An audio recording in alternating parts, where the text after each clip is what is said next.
బాబాయ్ నమస్తే బాబాయ్. నమస్తే అండి. మీ పేరండి? నా పేరు కృష్ణమూర్తి గుప్తా. కృష్ణమూర్తి గుప్తా గారు, ఎక్కడి నుండి బాబాయ్ మీరు? నేను Hyderabad net place okay. Khammam ఇక్కడికి వచ్చాను వేరే ప్రోగ్రామ్ మీద. ఓకే. అండ్ బాబాయ్ కొన్ని రోజుల క్రితం టీఆర్ఎస్ ప్రభుత్వం పోయి కాంగ్రెస్ ప్రభుత్వం వచ్చింది. అండ్ వచ్చి రాగానే ఏమనంటే మహాలక్ష్మి స్కీమ్ అనేది ఒకటి భవిష్యత్తులో మేము పెడతాం మా ప్రభుత్వం వచ్చినప్పుడు లేడీస్కి టికెట్ లేకుండా జర్నీకి అని చెప్పేసి అన్నారు. దీని మీద మీ స్పందన ఏంటి బాబాయ్?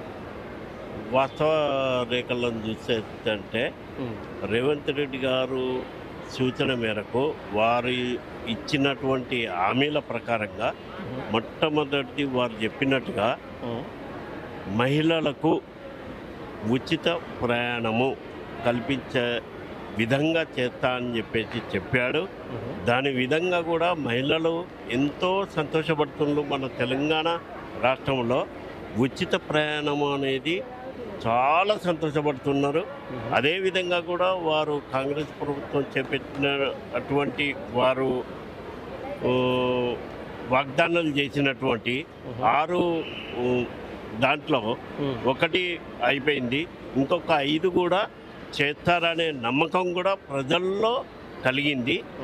అలాంటి ప్రభావం జరగాలని కూడా ఈ మన తెలంగాణ రాష్ట్ర ప్రజానీకం కోరుకుంటున్నారు.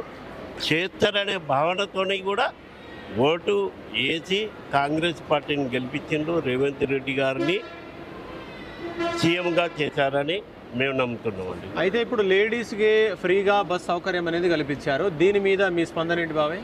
లేడీసు చేసినందుకు స్పందన మగవారి ద్వారా చాలా సంతోషపడుతున్నాం. చిన్నపిల్లల కానించి కాలేజీ పిల్లలకు, వృద్ధులకు చాలా సంతోషపడుతున్నాం. వాళ్ళు సంతోషపడుతున్నారు.